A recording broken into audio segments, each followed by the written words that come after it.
نحمده ونصلي ونسلم على رسوله الكريم اما بعد اعوذ باللہ من الشیطان الرجیم بسم اللہ الرحمن الرحیم والمؤمنون والمؤمنات بعضهم اولیاء بعض یأمرون بالمعروف وینہون عن المنکر ویقیمون الصلاة ویؤتون الزکاة ویطیعون اللہ ورسولہ صدق اللہ العظیم وصدق رسولہ النبی الکریم الامین ان اللہ وملائکتہ یصلون علی النبی یا ایہا الذین آمنوا صلوا علیہ وسلموا تسلیما الصلاۃ والسلام علیک یا سیدی یا رسول اللہ وعلی آلک واصحابک یا سیدی یا رحمۃ للعالمین۔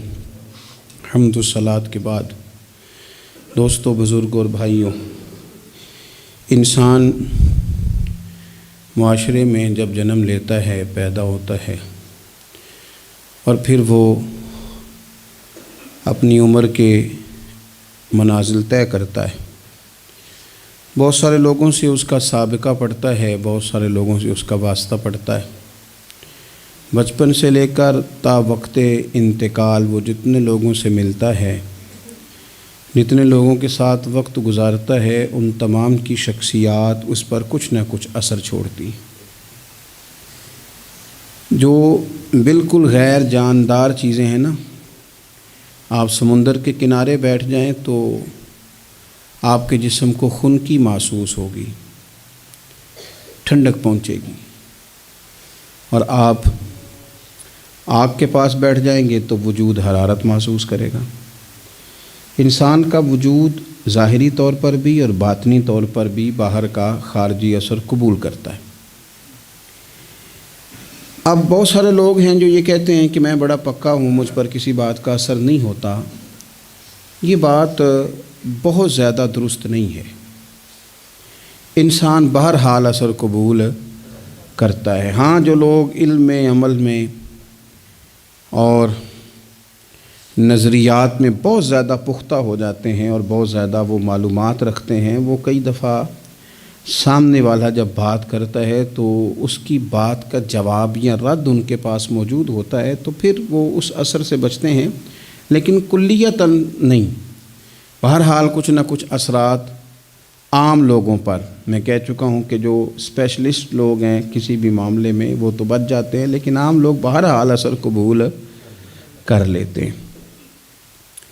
اللہ تبارک و تعالیٰ نے نا اپنے بندوں کی اس کمزوری پر بھی اپنے بندوں کو یہ رہنمائی کی ہے کہ چونکہ تم نے اثر قبول کرنا ہے، لہذا اس طرح کرنا کہ سالے نیک لوگوں کی صحبت میں بیٹھنا، اور جو برے لوگ ہوں ان سے خود بخود پرہیز کرنا، ان کے پاس ہی نہ جانا۔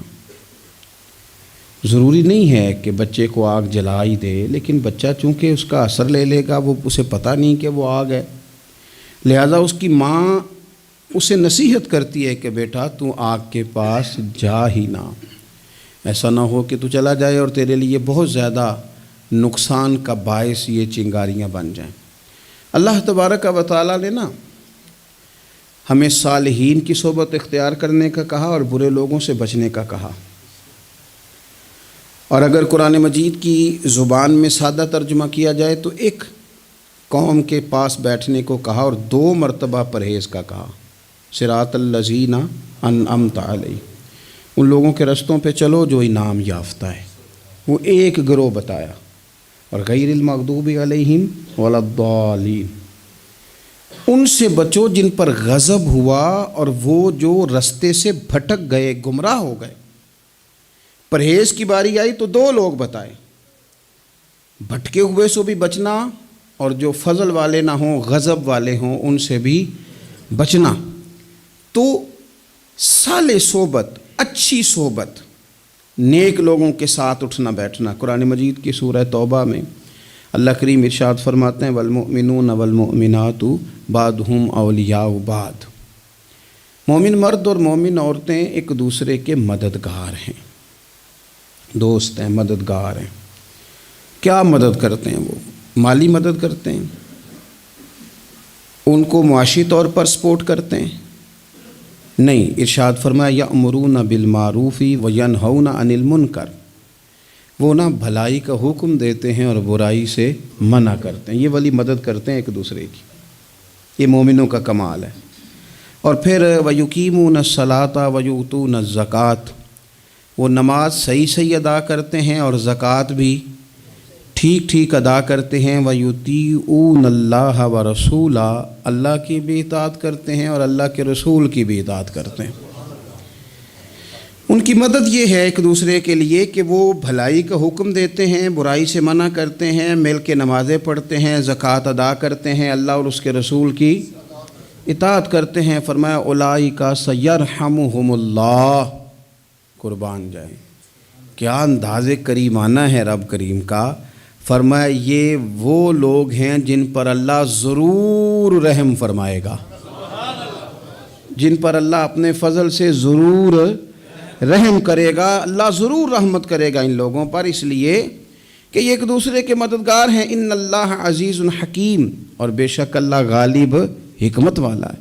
ایک دوسرے کی مدد خیر کے کاموں میں کرنی چاہیے۔ نبی کریم صلی اللہ تعالیٰ علیہ وسلم نے فرمایا کہ اپنے بھائی کے مددگار بن جاؤ، چاہے وہ ظالم ہو یا مظلوم ہو۔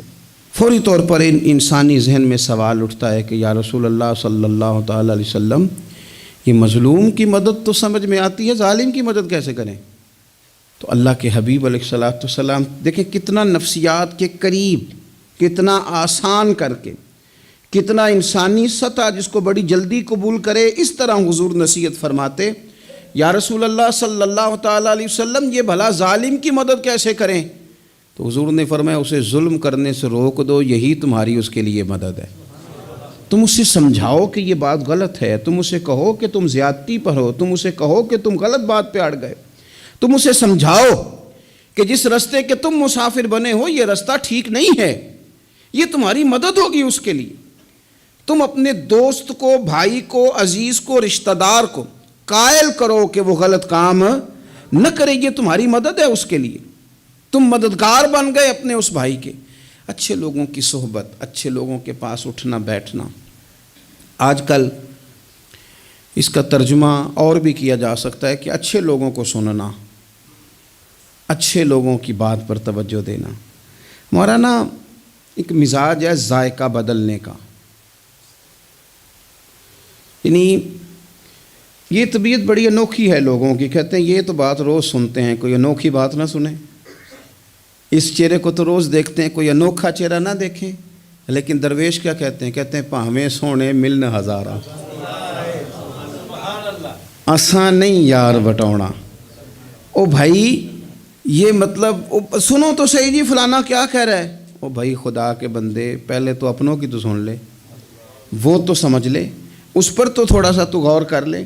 ہم اس طرح الجھ جاتے ہیں اور قصداً الجھاؤ پیدا کرتے ہیں، ادھر بھی تھوڑا گئے، ادھر بھی تھوڑا گئے، اتنی بھی تھوڑی سنی، ٹھیک ہے، یہاں تو آپ پھر اتنا وقت رکھتے ہوں کہ سب کی بات سنیں اور اتنی صلاحیت رکھتے ہوں کہ اس کو پرکھ بھی سکیں، اور آپ اپنی ذہنی سطح پہ لا کے پھر صحیح کو صحیح کہنے کی طاقت رکھتے ہوں، غلط کو غلط کہنے کی اور جاننے کی صلاحیت رکھتے ہوں، تو آپ یہ کام کریں۔ لیکن اگر ایسا نہیں ہے تو پھر تو آپ اثر قبول کریں گے، پھر تو معاملات اور طرح کے ہو جائیں گے۔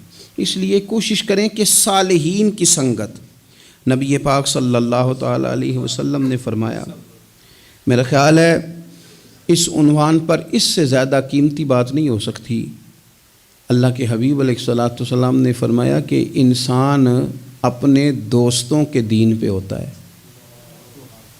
اوئے ہوئے اتنی بڑی بات، فرمایا انسان اپنے دوستوں کے مذہب پر ہوتا ہے، اس لیے سوچ کے بنایا کرو کہ یار کسے بنا رہے ہو، غور کر لو، اس کو دوستی کو، یارانے کو، اٹھنے بیٹھنے کو معمولی سا کام نہ سمجھنا، آنے جانے کو، سفر کرنے کو معمولی سا کام نہ جاننا۔ بندہ اپنے دوستوں کے مذہب پہ ہوتا ہے، اس کے منہ میں زبان اپنی ہوتی ہے۔ اکثر لوگ ایسے ہوتے ہیں ان کے منہوں میں زبان اپنی ہوتی ہے، لفظ اپنے نہیں ہوتے، جملے کسی اور کے بول رہے ہوتے ہیں، اس کا مطلب یہ ہوتا ہے کہ وہ سارا اثر قبول کر چکے ہیں کہ جو انہیں یہاں تو راہ حق پہ لے گیا ہے، اور اگر جس کا وہ اثر لے رہے تھے بندہ غلط تھا تو وہ انہیں غلط ترک پہ لے گیا ہے۔ ایک بات خواجہ حسن بصری کی، اللہ اکبر، صحیح لوگ چل رہے ہوتے ہیں، کسی درویش کے عقیدت مند ہوتے ہیں، تربیت پا رہے ہوتے ہیں، رستہ صحیح چل رہا ہوتا ہے، لیکن وہ مطلب فٹافٹ ایک کوئی شخص بیچ میں گھستا ہے اور آگے کہتا ہو نہیں میں تجھے بتاتا ہوں معاملہ تو کچھ اور ہے۔ وہ بالکل سڑک پہ صحیح چل رہے تھے، اب انہوں نے غلطی کیا کی، انہوں نے ہر چمکنے والی چیز کو سونا سمجھ لیا، انہوں نے ہر اجلی چیز کو طیب جان لیا۔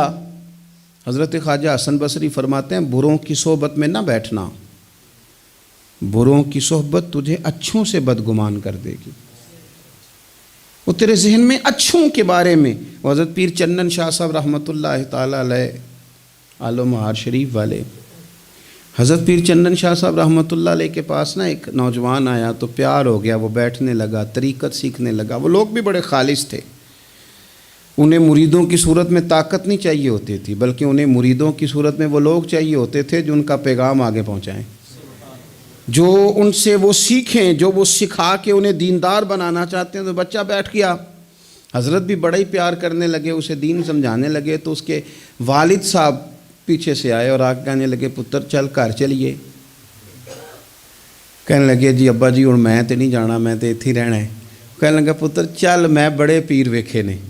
تو بیٹا بیٹھتا تھا نا صحبت میں تو کچھ میٹھی باتیں اور خوبصورت جملے اسے بھی سمجھ میں آ گئے تھے۔ کہنے لگا ابا جی تساں تے بڑے ویکھے نے، تانوں نہیں نہ کسے ویکھیا، یہ تیری نظر کا کمال ہے کہ میری زندگی کا سوال ہے، تجھے نہیں نہ کسی نے دیکھا، مجھے تو دیکھ لیا، میری مجبوری ہے کہ میں کسی کی نظر میں آ گیا، اور نظر کی جولانیاں نہ پوچھو، نظر تو وہ ظالم نظر ہے، اٹھے تو بجلی پناہ مانگے اور گرے تو خانہ خراب کر دے۔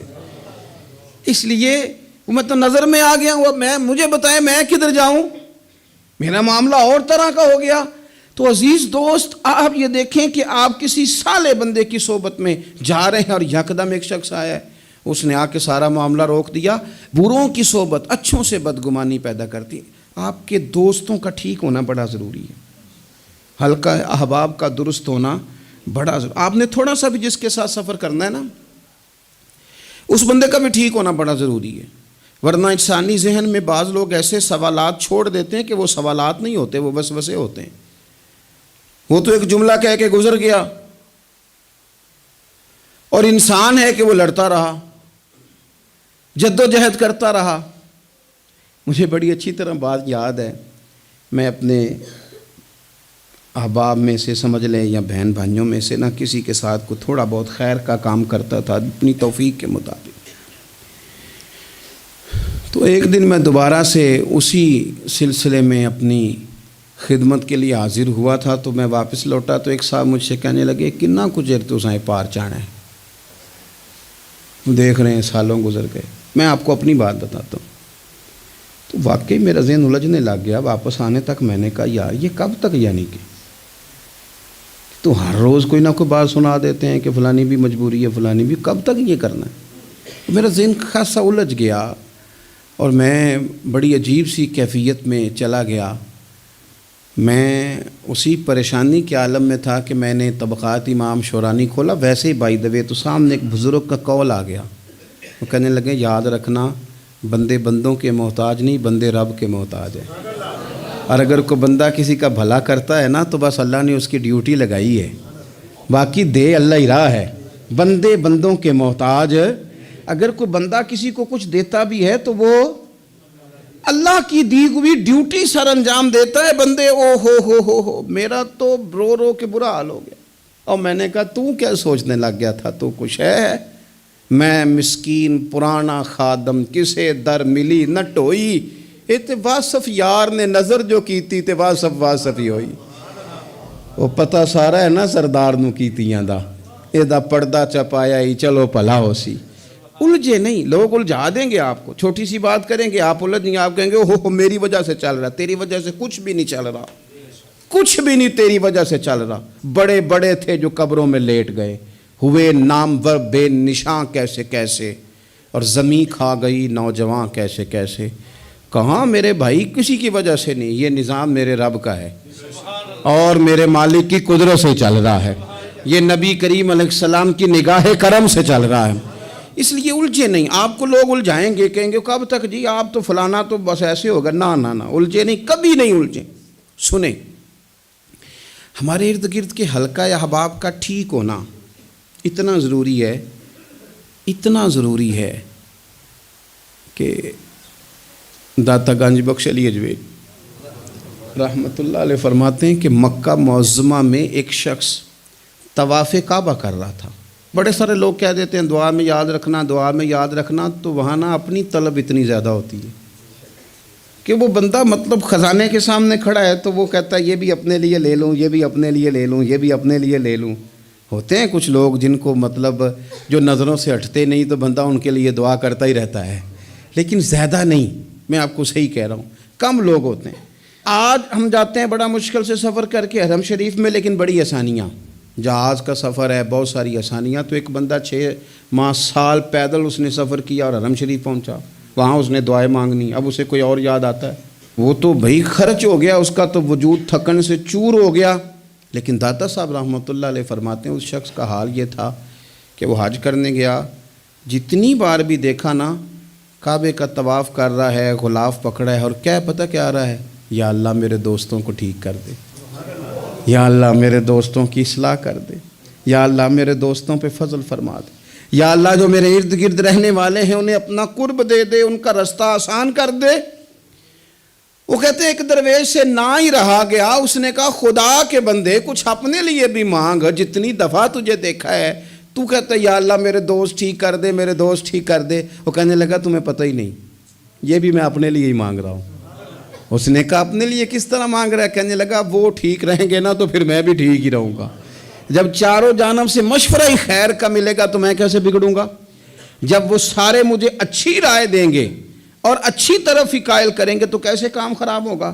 تو میں بالواسطہ اپنے لیے ہی اللہ سے سوال کر رہا ہوں کہ یا اللہ انہیں سوار دے تاکہ میرا بھی فائدہ ہو جائے۔ اپنے حلقہ اثر میں ایک تو خود اچھی بات کریں، بری نہ کریں، اور دوسرا نہ کوشش کریں کہ ایسے لوگوں کے پاس جا کے بیٹھیں، اور جا کے بیٹھنے کے لیے بھی نا انسان کا پہلے ارادہ، پہلے نیت۔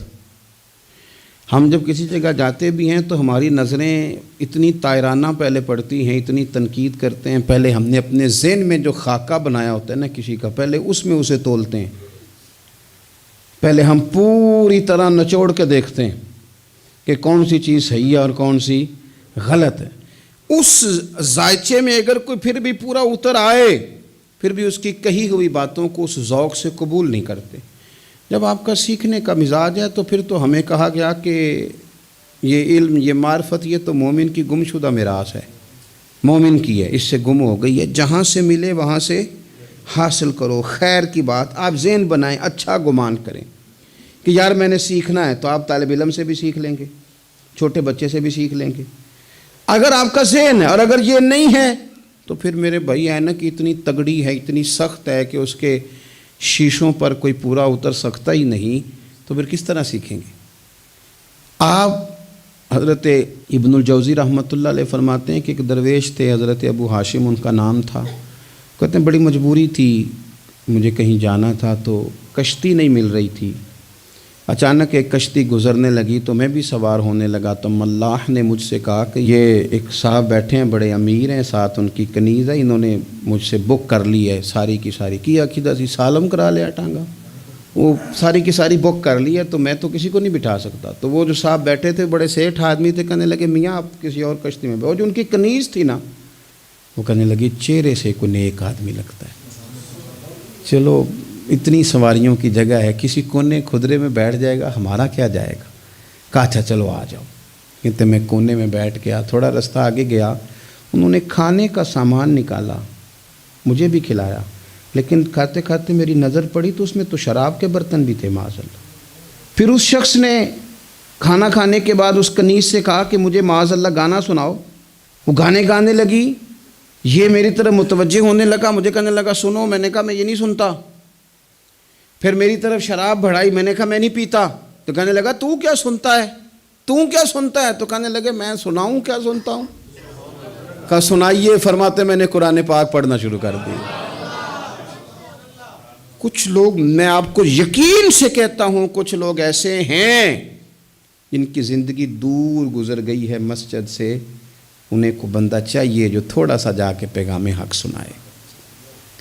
یعنی ان کو پتہ ہی نہیں ہے کہ دین میٹھا کتنا ہے، حسین کتنا ہے، قرآن میں چاشنی کتنی، سرکار کی تعریف کا، نعت خوانی کا رنگ کتنا شاندار ہے۔ میرا یہ ماننا ہے کہ جسے رب رسول کے رنگوں کی خوشبو کا پتہ چل گیا نا، پھر دنیا کا کوئی اور رنگ اسے اپنی طرف مائل کر ہی نہیں سکتا، سوال ہی پیدا نہیں ہوتا۔ کچھ لوگوں نے سونگا نہیں ہے، آئے نہیں ہیں، قریب نہیں آئے۔ تو شیخ ابو ہاشم کہتے ہیں، مجھے کہنے لگا سناؤ نا، امیر آدمی تھا، کبھی اس طرف گیا ہی نہیں تھا، ڈھیروں لوگ ہیں جو نئی مسجد جاتے، الہاکم التکاثر حتی زرتم المقابر۔ اللہ فرماتے ہیں کہ تمہیں دولت کی ہرس نے اتنا عجیب الجھا دیا کہ قبروں تک پہنچ گئے تم۔ بہت سارے لوگ ہیں قبر میں چلے جاتے ہیں، مسجد میں نہیں آتے۔ تو کہتے ہیں میں نے اسے چند آیتیں سنائیں، اس کی تو کیفیت ہی بدل گئی۔ کہنے لگا مولانا زندگی بڑی گناہوں میں گزری ہے، اب توبہ کر لوں تو مالک معاف کر دے گا؟ کارنامے خطرناک ہیں، پیچھے رجسٹر کالا سیاہ، معافی ہو جائے گی۔ دولت بڑی تھی تو پھر ہم نے بھی شراب کباب شباب میں اڑا دی ساری، معاف کر دے گا؟ تو کہتے ہیں میں نے کہا ہو بندے کے آنے کی دیر ہے، اس کی رحمت تو فوراً ہی قبول کر لیتی ہے۔ ویسے بھی عدل کریں تے تھر تھر کمبن، اونچیاں شانہ والے تجھے فضل کریں تے پھر تے بخشے جامن میرے جے منہ کالے۔ کہتے اس نے اس کنیز کو آزاد کیا، دولت اللہ کی راہ میں خیرات کی، 40 سال میرے ساتھ رہا، پھر میں نے اس کی زبان سے سوائے خیر کے جملہ نہیں سنا۔ ایک کی بات کرتا تھا، کہتا تھا شیخ کاش آپ مجھے تھوڑا پہلے مل جاتے، زندگی سے یہ گلہ ہے کہ تو ذرا دیر سے ملا ہے، پہلے مل جاتے نا تو شاید میری زندگی کچھ اور دن بن جاتے، تھوڑی دیر اللہ والے کی صحبت۔ آپ فرماتے ہیں پھر وہ 40 سال کے بعد میرے سامنے انتقال ہوا، میں نے ہی دفن کیا، میں نے ہی قبر میں اتارا، جنازے کا اہتمام بھی میں نے ہی کیا۔ میرا یار تھا، دل لگ گیا تھا، پیار ہو گیا تھا، میں پریشان رہتا۔ ایک دن خواب میں مل کے مجھے کہنے لگا فکر نہ کر، میں نے اپنے رب کو بڑا ہی مہربان پایا ہے، میں نے اسے بڑا کریم پایا ہے، معاف کرنے والا پایا ہے، درگزر کرنے والا پایا ہے، اس نے فضل فرما دیا، میرے گناہوں پر اس کے عفو و درگزر کا قلم چل گیا ہے، اور میرے حق میں جو فیصلہ آیا ہے وہ رحمت والا ہی آیا ہے، فضل والا ہی فیصلہ آیا ہے۔ عزیز دوستو، تھوڑی دیر کسی نیک آدمی کی صحبت، ایک تو یہ ہے کہ وہ صحبت تقوی کی طرف مائل کرے گی، تو برے آدمی کی صحبت نا آپ کی طبیعت میں ہیجان پیدا کرے گی، ہیجان۔ وہ لوگ ہی ہوتے ہیں جو مل کے کہتے ہیں چھوڑ ساری دنیا داری ہے، پیسے ہوں تو سارے ٹھیک ہیں، یہ لوگ ہی ہیں جو یہ سبق بھی پڑھاتے ہیں۔ وہ لوگ ہی ہیں وہ کہتے ہیں چھوڑ یار، کون سے درویش، کون سے مولوی، کون سے دیندار، سب اسی طرح کے ہی ہیں۔ یہ لوگ ہی ہیں جو کہتے ہیں چھوڑو میاں تم کس چکر میں پڑ گئے، ابھی تو اتنی عمر پڑی ہے۔ یہ سب چیزیں ہیں۔ ہمارے صاحب رحمۃ اللہ علیہ ارشاد فرمایا کرتے تھے کہ بڑے بڑے گھروں کے مہمان نہ بننا، ورنہ بڑے بڑے اونچے اونچے مکان تمہارا بھی دل چاہے گا، کبھی میرا بھی اس طرح کا گھر ہو جائے نا۔ بڑے بڑے اونچے اونچے منصب دار لوگوں کے پاس نہ جانا، ورنہ تمہارا خیال بڑھے گا۔ دعوت کے لیے جانا، پیغام حق کے لیے جانا، وہ معاملہ ایک الگ ہے، لیکن اس شوق سے جانا کہ یہ بڑا آدمی ہے، فرمایا تمہارے لیے مشکل ہو جائے گی۔ تمہارا دل کہے گا کہ تو اتنے بڑے گھر میں کیوں نہیں رہ سکتا۔ اور پھر میں نے یہ بھی دیکھا ہے کہ بڑے بڑے خیر والے لوگ تھے لیکن صحبت بری مل گئی، لوگ نہیں ٹھیک مل سکے، مشیر نہیں ٹھیک مل سکے، معاونین نہیں ٹھیک مل سکے، رستے میں رہ گئے۔ صحیح بخاری میں ایک بادشاہ کا واقعہ ہے، بادشاہ کا۔ میں نے جب اسے پڑھا تو میں حیران ہی رہ گیا کہ یہ جو مشیر وزیر ہوتے ہیں یہاں تک لے جاتے ہیں بندے کو۔ ہمارے ایک وزیر صاحب نے تھوڑے دن پہلے کہا ہے بیچارے نا خبروں میں رہنے کے لیے اس طرح کی شرارتیں کرتے ہیں۔ اس کی وجہ یہ ہوتی ہے کہ ملک کا نظام تو چلتا نہیں، تو پھر وہ چاہتے ہیں کچھ لوگوں کو ادھر الجھا دو تاکہ وہ اصل سے ان کی توجہ ہٹ جائے۔ انہوں نے کہا جی قائد اعظم اسلامی ملک نہیں بنانا چاہتے تھے، تو کون سا بنانا چاہتے تھے؟ پاکستان کا مطلب کیا؟ لا الہ الا اللہ محمد رسول اللہ صلی اللہ علیہ وسلم۔ میں آپ کے جواب میں صرف اتنی بات کہوں گا کہ جو پاکستان بنانے والے تھے نا، وہ آپ کی طرح کے لوگ نہیں بنانا چاہتے تھے، آپ کی طرح کے لوگوں کے حوالے نہیں کرنا چاہتے۔ ہمارے لیڈروں کا یہ حال ہے کہ اس طرح کے لوگوں کو مشیر بنا لیتے ہیں، وزیر بنا لیتے ہیں۔ یہ کتنی رکاوٹ پیدا کرتے ہیں، کتنی تباہی کرتے ہیں۔ دیکھیے بخاری میں موجود ہے، ہرقل بادشاہ نے حضرت ابو سفیان رضی اللہ تعالیٰ عنہ، جو اس وقت ابھی کلمہ نہیں پڑھتے تھے، ان کو بلا کے نبی پاک علیہ السلام کے بارے میں ساری باتیں پوچھی، ایک ایک بات اس نے حضور کے بارے میں پوچھی، اور آخر میں یہ بھی پوچھا کہ کیا انہوں نے معاذ اللہ کبھی جھوٹ بولا ہے؟ تو ابو سفیان کہنے لگے نہیں، قربان جاؤں، میری مخالفت اپنی جگہ پہ، لیکن وہ میرے سامنے پیدا ہوئے ہیں، 40 سال کی عمر میں اعلان نبوت کیا ہے، ان کی گود میں بیٹیاں کھیلتے میں نے دیکھی ہیں، ان کے مقدس بال میرے سامنے سفید ہوئے ہیں، محبوب نے جب بھی بولا حق اور سچی بولا ہے۔ اس کی نا طبیعت میں دین اتر گیا بادشاہ کی۔ اس نے اس کے جواب میں بڑا خوبصورت جملہ کہا، کہنے لگا جس نے بندوں سے کبھی جھوٹ نہیں بولا، وہ یہ جھوٹ کیوں بولیں گے کہ میں اللہ کا رسول بن کے آیا۔ اس کی طبیعت تسلیم کر گئی کہ نبی پاک علیہ الصلوۃ والسلام سچے اور آخری نبی ہیں، اور اس نے اظہار بھی کیا، کہنے لگا مجھے یہ تو امید تھی کہ اللہ کے آخری محبوب علیہ السلام اپنی شانوں، عظمتوں، رفعتوں، بلندیوں سمیت تشریف لانے والے ہیں، پر یہ نہیں پتہ تھا کہ وہ اہل عرب میں سے آئیں گے۔ اس نے کہا میں جلدی سے حاضر ہو کے نا حضور کی اطاعت قبول کرتا ہوں۔ لیکن بادشاہ تھا نا، بڑا آدمی جو ہوتا ہے نا، وہ اپنے ماحول کو ذرا تھوڑا ساتھ لے کے چلنا چاہتا ہے۔ تو بادشاہ نے بھی نا اپنے جتنے اس کے وزیر مشیر تھے ان کو بلایا اور اپنے محل میں دعوت دی۔ ذرا انداز دیکھیے گا، اور خود بالا خانے کے اوپر چڑھ گیا، دروازے بند کر لیے، اور اوپر چڑھ کے نا انہیں بالا خانے سے جھانک کے کہنے لگا تمہیں بھی پتہ چل گیا، مجھے بھی پتہ چل گیا، اللہ کے آخری رسول تشریف لے آئے صلی اللہ تعالی علیہ وسلم۔ اب میرا خیال ہے کہ ہماری اور تمہاری بہتری اور بقا اسی میں ہے کہ ہم بیٹھے نہ رہیں، جلدی سے جا کے محبوب پاک کے دامن کو تھام لیں، حضور کی فرما برداری قبول کر لیں۔ اب جب بادشاہ نے یہ بات کی تو وہ جو وزیر تھے، مشیر تھے، ان کی حالت اتنی خطرناک ہو گئی کہ وہ تو دروازوں کی طرف دوڑے کہ کھولیں گے اور نوچ لیں گے بادشاہ کو، یہ کیا کہہ رہا ہے معاذ اللہ۔ اس قدر زیادہ ان لوگوں نے اظہار کیا استغفر اللہ معاذ اللہ دین سے دوری کا۔ جب بادشاہ نے یہ کیفیت دیکھی نا، اوہو، بندے دیکھ کے رب رسول سے دور رہ گیا، کہنے لگا نہیں نہیں بھائی، نہیں، میں تو صرف تمہیں آزما ہی رہا تھا کہ تم اپنے دین کے ساتھ کتنے پختہ ہو، ہم نہیں کہیں بھی جا رہے، ہم یہیں رہیں گے، یہی ہمارا دین رہے گا۔ ان وزیروں نے، مشیروں نے، دوستوں نے، قریبی لوگوں نے رسول اللہ کی غلامی میں نہیں آنے دیا۔ اتنا برا اثر کرتے ہیں یہ مشیر وزیر، اتنا خوفناک حال کر دیتے ہیں انسان کا قریب رہنے والے لوگ کہ سامنے کرم کا دریا بہہ رہا تھا، لیکن اس کی بدقسمتی دیکھو، وہ دور اس لیے رہ گیا کہ اس کے دوست ٹھیک نہیں تھے، مشورہ دینے والے ٹھیک نہیں تھے، قریب رہنے والے ٹھیک نہیں، یہ دور رہ گیا، اور نجاشی کلمہ پڑھ کے محبوب کا مسلمان ہو گیا۔ اور حضرت عائشہ صدیقہ فرمایا کرتی تھی نجاشی وہ خوش قسمت مسلمان ہے کہ جب وہ دنیا سے گیا تو اس کی قبر سے بھی نور نکلا کرتا تھا۔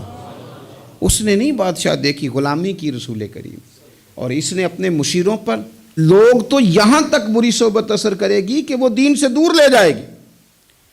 اور ایک تو ہے دین کے قریب آنا، یہ جو بات آخر میں کرنے لگا ہوں نا، یہ زیادہ توجہ طلب ہے۔ جو لوگ کہتے ہیں نا میرا دل نہیں بدلتا، جو لوگ کہتے ہیں میری کیفیت نہیں بدلتی، ذوق نہیں آتا، تو یہ حدیث بتاتی ہے کہ ذوق بھی کوئی خاص صحبت میسر آئے تو پھر ہی قائم رہتا ہے۔ وہ جو محبوب علیہ السلام نے فرمایا نا کہ اللہ کا بندہ وہ ہے جسے دیکھو تو رابی یاد آ جائے۔ خاص لوگ ہوتے ہیں جن کی صحبت میں بیٹھنے سے انسان کا دل اللہ سے جڑتا ہے، رسول اللہ صلی اللہ علیہ وسلم سے جڑتا ہے، دین پر عمل کرنے کو طبیعت چاہتی ہے۔ ایسے لوگوں کی صحبت کتنی مفید ہے وہ ہمیں اس حدیث سے عکس کرنا ہے۔ حضرت حنظلہ رضی اللہ تعالیٰ عنہ اور مرکز وفا اور اس امت کے ادب اور عشق میں استاد حضرت ابو بکر صدیق رضی اللہ تعالیٰ عنہ، یہ دونوں حضور کی بارگاہ میں گئے، انداز کا اختیار کیا، کہنے لگے یا رسول اللہ صلی اللہ علیہ وسلم، ہمارے دل کی تو کیفیات دو قسم کی ہیں۔ حضور جب ہم آپ کے پاس ہوتے ہیں نا، جنت اور دوزخ کا ذکر سنتے ہیں، ہمیں یوں لگتا ہے جنت اور دوزخ ہماری آنکھوں کے سامنے، دل کے اندر فوراً جذبات ابھر آتے ہیں کہ اب ہر خیر کا کام کرنا ہے، اب جنت ہی کی طرف مائل ہونا ہے۔ ہماری قلبی کیفیات، ہماری باطنی کیفیت بدل جاتی، نور علی نور ہو جاتا ہے سارا کچھ۔ لیکن حضور جب ہم آپ کی بارگاہ سے اٹھ کے گھر جاتے ہیں، بال بچوں کے پاس جاتے ہیں، تو پھر وہ حال نہیں رہتا۔ یا رسول اللہ صلی اللہ علیہ وسلم یہ کیا ہے؟ تو محبوب نے کیا فرمایا؟ آپ یقین کریں جو اہل طریقت اور تصوف ہے نا، یہاں ان کی روحیں مچل جاتی ہیں۔ حضور فرمانے لگے حالت ایک طرح کی نہیں رہتی، ہاں اگر تمہاری وہی حالت رہے جو تمہاری میرے پاس ہوتی ہے، اگر کیفیت باطنیہ وہی رہے جو میری بارگاہ میں ہوتی ہے، تو فرمایا تم بستروں میں موجود ہوں اور فرشتے آ کے تم سے سلام کریں، تم ابھی رستوں میں ہو اور فرشتے تم سے ملاقات کریں، اگر تمہاری کیفیت وہ بن جائے جو یہاں ہوتی ہے، اگر تم اسی پر جم جاؤ وہی حالت ہو جائے، تو پھر تو فرشتے گویا آئیں تمہاری زیارت کے لیے، تمہاری ملاقات کے لیے فرشتے آئیں۔ اگر کیفیات بدل جائیں کسی اللہ کے بندے کی بارگاہ میں بیٹھ کر، تو پھر اس کیفیت کو برقرار رکھنے کی کوشش کی جائے، اگرچہ حضور نے فرما دیا کہ کیفیات ایک جیسی نہیں رہتی۔ اور چلو میرے بھائی تھوڑی دیر کے لیے ہی صحیح، جتنی صحبت میسر آئے، شاید اسی لیے امام اعظم ابو حنیفہ رحمۃ اللہ علیہ کی عمر 60 سال سے زیادہ تھی، تو کسی نے پوچھا حضور کتنی عمر ہے؟ فرمایا عمر ہے 3 سال۔ حضرت آپ تو علم، عمل، روحانیت، معرفت کے شاہ سوار ہیں، تو ساری داڑھی سفید اور آپ کہہ رہے ہیں 3 سال۔ فرمانے لگے عمر وہی 3 سال ہے جو امام جعفر صادق کی خدمت میں گزر گئی۔